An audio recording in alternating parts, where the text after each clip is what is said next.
আমার সৎ মায়ের কাছে আমাকে রেখে বাবা ব্যবসার উদ্দেশ্যে শহরে গেলেন। বাবা যখন বাড়িতে থাকতেন তখন আমার সৎ মায়ের আচরণ খুব ভালো ছিল। যখন বাবা ব্যবসার কাজে 1 মাসের জন্য চলে গেলেন, ঠিক তখন থেকেই আমার সৎ মায়ের আচরণ পাল্টে গেল। আমি যখন রাতে খাবার খেতাম, তারপর আমি আর কিছুই বলতে পারতাম না। আমি খাবার খাওয়ার সাথে সাথে ঘুমিয়ে যেতাম।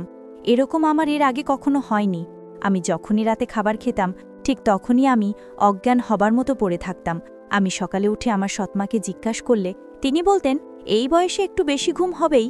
কিন্তু হঠাৎ করেই আমি জানতে পারলাম আমি মা হতে চলেছি। সেই খবরটা শোনার পর আমার আত্মা কেঁপে উঠল। এটা কি করে সম্ভব? আমি তো কিছুই বুঝতে পারছি না।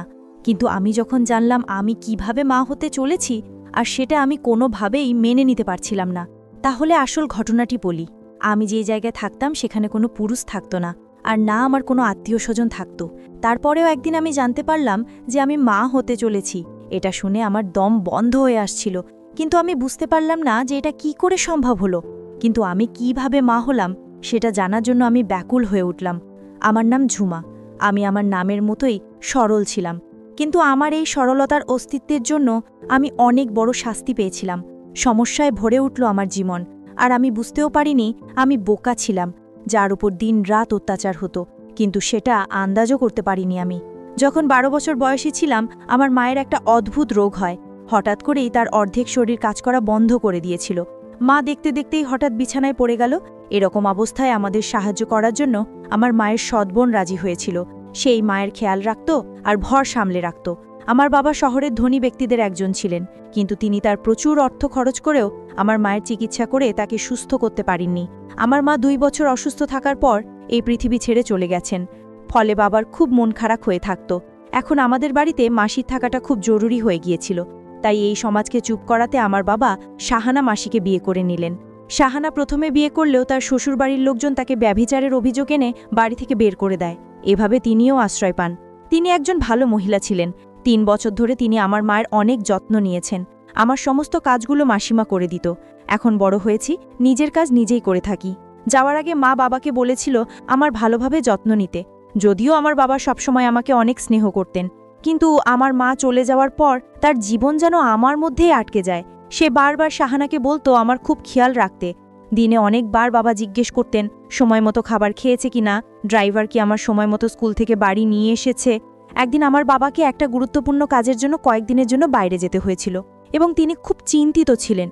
এবং তিনি শাহানাকে বিশ্বাস করেছিলেন, কারণ তিনি কঠিন সময় আমাদের সমর্থন করেছিলেন, যখন কিনা আমাদের অনেক আত্মীয় আমাদের ছেড়ে চলে গিয়েছিলেন। বাবা সহজভাবে একদিন বললেন, আমার মেয়ে আমার সব কিছু। আমি যা আয় করছি সবই আমার মেয়ের। আমি আর কাজকর্ম করতে চাই না। আমি এই শেষ কাজটা করতে যাচ্ছি। এই কাজটি আমাকে এত সম্পদ দেবে যে আমি সারা জীবন বসে বসে খেতে পারবো। তারপর আমি আমার সমস্ত সম্পদ আমার মেয়েকে দেব এবং তার বিয়ে দিয়ে দেব। আমার জামাই আমার সাথে থাকবে। আমি শুধু আমার স্মৃতিতে আমার শেষ জীবন কাটাতে চাই। আমি তোমাকে আশ্রয় দিয়েছি, এটা তোমার বাড়ি। তোমার কোনো কিছুরই অভাব হবে না। শাহানা আমার বাবাকে বলল, কি বলছো তুমি? আমি অনেক ভাগ্যবান যে তুমি আমাকে তোমার বউ মেনে নিয়েছো। আমিও সারা জীবন ঝুমার মা হয়েই কাটাতে চাই। আমি তার মাকে কথা দিয়েছিলাম যে আমি সবসময় তার যত্ন নেব। তিনি আমার আসল বোন ছিলেন না, তবে বোনের চেয়েও বেশি ছিলেন। আমি তার কাছে আমার প্রতিশ্রুতি পূরণ করতে চাই, এবং এটাই আমার জীবনের লক্ষ্য। আমার বাবা বললেন, আমি নিশ্চয়ই জীবনে অনেক কিছু পূর্ণ করেছি যে আমি তোমার মতো একজন ভালো মহিলা পেয়েছি। 1 বছর পর গ্রামের বাইরে যাচ্ছি। আমার মেয়েকে তোমার কাছে ভরসা রেখে ওর খেয়াল রেখো। আমি তার জন্য একটা সম্বন্ধ দেখেছি। ছেলেটি আমার বন্ধুর ছেলে। তার সাথে ঝুমার বিয়ে দেব এবং আমার সমস্ত সম্পদ তাদের দুজনের নামে করে দেব। বয়স যখন 16 বছর, তখন আমার বাবা আমাকে শাহানার কাছে রেখে যান। বাবা বললেন তিনি তাড়াতাড়ি ফিরে আসবেন। কিন্তু যেদিন বাবা এই গ্রাম ছেড়েছেন, সেদিন থেকে শাহানার মনোভাব কিছুটা বদলে গেল। সেই রাতে সে আমার জন্য রান্না করেনি। আজকে রান্না করেনি কেন জিজ্ঞেস করলে সে বলল, আমার শরীর খারাপ, ফ্রিজে যা পড়ে আছে তাই খাও। একদিন ছুটি দেওয়া উচিত, তা অন্তত আমি বুঝতে পারতাম। তাই আশেপাশে যা ছিল তা খেয়ে ঘুমিয়ে পড়লাম। রাতে আমার বাড়িতে কিছু নড়াচড়া শব্দ শুনতে পেলাম। আমার ঘুম খুব কাঁচা ছিল। আমি জেগে উঠলাম। আমি দেখলাম শাহানা মাসি দরজা বন্ধ করছে। আমি তার দিকে তাকালাম এবং সে কিছুটা ঘাবড়ে গেল। আমি জিজ্ঞাসা করলাম, কেউ এসেছে? সে বলতে লাগলো, না, আমি দরজা বন্ধ করতে ভুলে গেছিলাম, সেই জন্য সে দরজা বন্ধ করতে এসেছিল। আমি আমার ঘরে ফিরে এলাম। পরের দিন স্কুলে গিয়ে জানতে পারলাম শহরে কিছু রোগ ছড়িয়ে পড়ায় স্কুল থেকে ছুটি দিয়ে দিচ্ছে। আমি খুব খুশি হয়ে উঠলাম যে এখন আর স্কুলে যেতে হবে না, সারাদিন ঘরেই থাকব। যাই হোক, আমার বাড়িটা এমন ছিল যে বাড়ি ফিরতে একটা জিনিস খেয়াল করলাম যে আমাদের বাড়িতে অতিবয়স্ক পাহারাদার মদন কাকু আজ গেটে উপস্থিত নেই। গেটে অন্য প্রহরীকে জিজ্ঞেস করলাম, কাকু কোথায়? সে বলল কয়েকদিনের ছুটিতে গ্রামে গেছে। আমি অবাক হয়েছিলাম যে আজ পর্যন্ত 20 বছরে একটাও ছুটি নেননি। সকালে ছেলেমেয়েদের বিয়েতে গেলেও রাতে ফিরে আসতেন। কয়েকদিনের ছুটিতে কিভাবে গেলেন? মনে হয় এটা কোনো বড় ব্যাপার ছিল। যাই হোক, আমি আমার বাড়ি ফিরলাম। রাতে শাহানা মাসি কি আমার জন্য আমার পছন্দের খাবার রান্না করেছিল এবং গতকাল সে আমার জন্য রান্না করেনি বলে আমার কাছে ক্ষমাও চেয়েছিল। সে বলল যে তার বাবা চলে যাওয়ায় তার একটু মন খারাপ ছিল। আমি তাকে বললাম, তুমি কি আমার বাবাকে খুব ভালোবাসো? আমার মাও আমার বাবাকে অনেক ভালোবাসত। সে বলল, তোমার বাবা এত ভালো মানুষ যে কেউ তার প্রেমে পড়তে পারে। আমিও তার প্রেমে পড়তে শুরু করি, কিন্তু সে আমার দিকে তাকায় না। তুমি আমার সৎ মা হলেও আমি কখনো তোমাকে অপরিচিত মনে করিনি। বাবা ফিরে এলে আমি তাকে বলবো, আমার মায়ের সাথে যেমন করে থাকতো ঠিক সে যেন তোমার সাথে তেমনই থাকে। সে জিজ্ঞাসা করতে লাগলো, তোমার বাবা তোমার মায়ের সাথে কেমন থাকতেন? আমি বললাম যে তিনি প্রতিদিন আমার মায়ের জন্য নতুন এবং দামি উপহার নিয়ে আসবেন। তিনি তার প্রশংসা করতেন। দুজনকে একসাথে খুশি দেখে আমিও খুব খুশি হতাম। আমি শুধু তার সাথে কথা বলে এবং আমার পছন্দের খাবার খাচ্ছিলাম। এটা তো সত্য যে তিনি খুব ভালো খাবার রান্না করতেন, এমনকি আমার মায়ের চেয়েও ভালো। এরপর কখন আমি আমার রুমে এসে এত গভীরভাবে ঘুমিয়ে পড়েছিলাম মনে নেই। সকালে যখন চোখ খুললাম আমি আমার বিছানায় শুয়ে আছি, কিন্তু আমি মনে করতে পারছি না যে কিভাবে আমি আমার বিছানায় পৌঁছেছি। সকালে শাহানা আমার সৎমাকে জিজ্ঞাসা করলে সে বলল, তুমি নিজেই তোমার বিছানায় গিয়েছ, কিন্তু হ্যাঁ তোমার খুব ঘুম হচ্ছে। এই বয়সে ঘুম এমনই হয়, কিছুই মনে থাকে না। এই বয়সে সত্যিই এমন ঘুম আসে, কিন্তু আমার ঘুম তো খুব কাঁচা ছিল। কিন্তু যাই হোক, তারপরে আমি সেদিকে খুব একটা মনোযোগ দিইনি। কিন্তু এখন আমার বাড়িতে অদ্ভুত কিছু ঘটনা ঘটছিল। একদিন দেখলাম ড্রয়িং রুমে অনেক অনেক ভালো ভালো খাবার সাজানো ছিল। কে আছে জিজ্ঞাসা করলে কাজের মেয়ে বলল, আপনি এসেছে সাহানারা, আপনি তো আমারও আপনি সমান। তাই আমি ড্রয়িং রুমে গিয়ে বললাম, কে বাড়িতে এসেছে? রুমে গেলাম, আর সেখানে গিয়ে আমার সামনের দৃশ্য দেখে আমি অবাক হয়ে গেলাম। ওখানে কোনো অতিথি ছিল না, কিন্তু দুজন লোক বসেছিল যারা দেখতে বড় লোক, কিন্তু কিছুটা বিপজ্জনক বটে। আমি ভেতরে প্রবেশ করার সাথে সাথে সে আমার দিকে তাকাতে লাগলো। শাহানা আমাকে পরিচয় করিয়ে দিয়ে বলল, এই আমার স্বামীর মেয়ে। তাদের একজন বলল যে ও খুব সুন্দরী। তাদের বলা এই কথাটা আমার কাছে খুব অদ্ভুত লেগেছিল। তারপর আমি আমার রুমে ফিরে এলাম এবং পরে সে বলল যে তারা ছিল আমার ভাই। আমার সাথে প্রতিদিন একটি অদ্ভুত ঘটনা ঘটত। আমি যখন সকালে ঘুম থেকে উঠতাম তখন মনে হতো যে আমি খুব ক্লান্ত, এবং রাতে আমার ঘুম এমন হতো যে আমি অজ্ঞান হয়ে পড়তাম। আজকাল আমার কিছুই মনে থাকে না যে আমি কখন আসছি বা কখন আমার ঘরে আসি।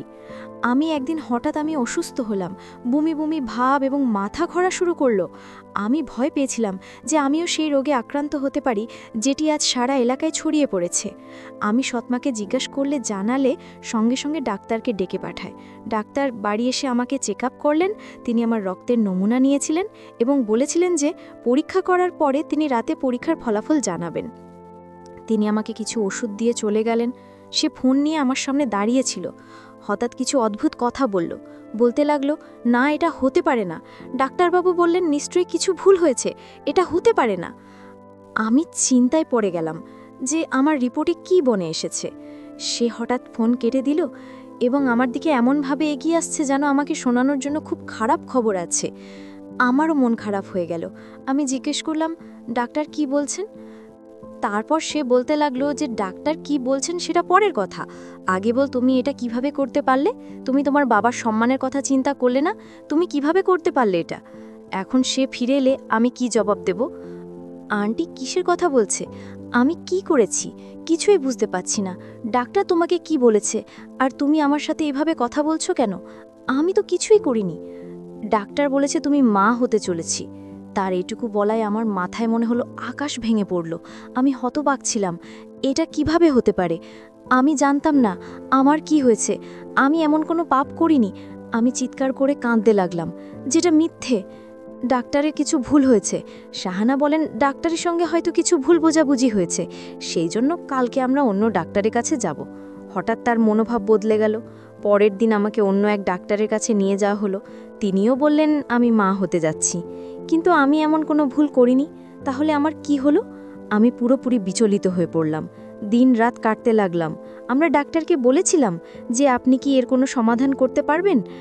আমাকে ঘরে ফিরিয়ে নিয়ে এসে বলল, তোমার বাবা আমার ভরসায় তোমাকে দিয়ে দিয়েছিল, এখন আমি তাকে কি জবাব দেব? আর একটা ঝামেলা হলো সেদিনই, যখন বাবা ফোন করে বললেন আমি তাড়াতাড়ি আমার কাজকর্ম শেষ করে নিয়েছি, তাই আমি এই সপ্তাহে ফিরছি। ডাক্তার মতে আমার দ্বিতীয় মাস চলছিল এবং আমার বাবা আসার সময় এটি 3 মাস হবে। বাবা ফিরে আসলো আর আমরা দুজনেই খুব চিন্তিত হয়ে পড়লাম। এখন তাকে কিভাবে বলবো? বাবা আমার সাথে দেখা করে খুব খুশি হলেন। তিনি আমাদের সাথে বসে খাবার খেলেন এবং শাহানা মাসি রাতে তার সাথে কথা বলতে শুরু করলো। আমি আমার রুমে বসে ভাবছিলাম এখন কি হবে। এমন সময় হঠাৎ আমার রুমে বাবার চিৎকারের শব্দ আসতে লাগলো। আমি তো যেন গান হারিয়ে ফেলবো। মনে হচ্ছিল বাবা আমার রুমে এসে কথা বলতে লাগলেন, জিজ্ঞাসা করতে লাগলেন এসব কি, এসব কি। আমারও একই কথা, আমি কিছুই করিনি, কিন্তু আমার বাবাকে কথা শোনাচ্ছিল। এই প্রথম বাবাকে আমার উপর এত রাগ আমি তো দেখলাম। তিনি প্রথমে তো রেগে গেলেন, এমনকি তিনি আমাকে চড়ও মারেন। আমি তোমার জীবন নিয়ে আর চিন্তা করি না, যা ঘটুক ঘটুক, এখন আমরা এই সন্তান থেকে মুক্তি পাব। যেখানে আমি বস, এখানে তোমার বিয়ে হবে। বাবা আমার কথা শোনেননি, আমাকে কিছু বোঝানোর কোনো সুযোগও দেননি। তুমি দেখতে নিষ্পাপ, কিন্তু বাস্তবে এতটা বাজে। আজ তোমার মাও নিশ্চয়ই কষ্ট পাচ্ছেন যে এমন মায়ের মেয়ে কেমন হয়েছে। কথাটা শুনে আমি ভেতরে ভেতরে মরে গেলাম। ভাবতে লাগলাম এখন মরে গেলেই ভালো। এই মেয়েটার জন্য আমি কি ভেবেছিলাম। 1 পয়সাও ওকে দেব না, বিয়ে করে বাড়ি ছেড়ে চলে যাক, ওর মুখ দেখতে চাই না। মা বাবাকে বলতে লাগলো সব ঠিক হয়ে যাবে, আপনি রাগ করবেন না। আমরা হাসপাতালে যাচ্ছিলাম, পথে আমাদের গাড়ি খারাপ হয়ে যায়। আমার বাবা বলছিলেন যে তিনি ডাক্তারের সাথে অ্যাপয়েন্টমেন্ট নিয়েছেন এবং সময় মতো পৌঁছাতে হবে। তিনিই বললেন তুমি ওটি রিকশায় করে নিয়ে যাও, আমি গাড়ির একটা নোমেক ছেড়ে তারপরে আসবো। আমি হাসপাতালের দিকে গেলাম। এখন যখন হাসপাতালের সামনে পৌঁছালাম, শাহানা সেখান থেকে হঠাৎ কোথায় উধাও হয়ে গেল। জানি না, হয়তো সে ভিতরে চলে গেছে। হঠাৎ কি যেন আমার মুখ বন্ধ করে দিল। এরপর আমি অজ্ঞান হয়ে যাই। আমি যখন চোখ খুললাম তখন একটা ঘরে একটা চেয়ারে হাত বাঁধা অবস্থায় আমি বসেছিলাম। আমার সামনে একজন লোক দাঁড়িয়েছিল, যার বয়স 25 বছর হবে। তার হাতে মোবাইল ছিল। সে ফোনে এসে একজনকে বলেছিল, আপনি যদি আপনার মেয়ের নিরাপত্তা চান তাহলে অমুক জায়গায় 5 লাখ টাকা নিয়ে আসুন। সে হয়তো আমার বাবাকে ডাকছিল। আমার বাবা শহরের একজন বিখ্যাত ধনী ব্যবসায়ীর মেয়ে, তাই লোকেরা জানে যে তারা বিনিময়ে অনেক কিছু পাবেন। বাবার সাথে কথা বলে সে আমার সামনে গিয়ে বসলো। তাকে খুব খুশি খুশি দেখাচ্ছিল, যেন ভাবছে সে অনেক টাকা পাবে। আমি তাকে বললাম প্লিজ আমাকে যেতে দাও। সে বলল আমি তোমাকে ছেড়ে দেব, শুধু মুখ বন্ধ রাখো এবং তোমার বাবা টাকা না আনা পর্যন্ত চুপচাপ বসে থাকো। আমার বাবা টাকা নিয়ে হাজির হলেন। তারপর দেখতে পেলেন আমার মাও সহ লোকটির পেছনে দাঁড়িয়ে আছে। বাবা বললেন তুমি এখানে কেন? মা বলল তোমার মেয়েকে যে বন্দি করেছে সে আমার বড় ভাই। আমি চাই তোমার মেয়ের সাথে আমার ভাইয়ের বিয়ে হোক আর সমস্ত টাকা পয়সার সম্পত্তি আমার ভাইয়ের নামে হোক। আমার মার আসল ছবিটা আজকে পরিষ্কার হয়ে গেল। আমার মা আরও বললেন তোমার মেয়ে যে মা হতে চলেছে সেটা আমার ভাইয়ের। আমি তোমার মেয়েকে রাতে এমন কিছু খাওয়াতাম, সাথে সাথে ঘুমিয়ে যেত, তার কোনো হুঁশ থাকতো না। আর এই মুহূর্তে আমার ভাইকে তোমার মেয়ের রুমে পাঠাতাম, আর রুমে গিয়ে কি করেছিল সেটা তো তুমি বুঝতে পারছো না। আমি আর বলতে পারছি না। এই কথা আমার বাবা শোনার পর আমার বাবা হতাশ হয়ে গেলেন। আর বাবা 5 লাখ টাকা দিয়ে আমাকে তাদের কাছ থেকে নিলেন। বাবা পরের দিন থানায় গিয়ে মামলা করে দিল। আর এর কিছুদিন পর আমার সৎ মা এবং তার ভাইকে জেলে নিয়ে গেল। তাদের কঠিন শাস্তি হলো। পরিশেষে একটা কথা তোমাদের, আসলে সৎমা কখনো আপন হয় না, সৎমা সৎই থাকে। আজকের গল্পটি কেমন লাগলো তা অবশ্যই কমেন্ট করে জানাতে ভুলবে।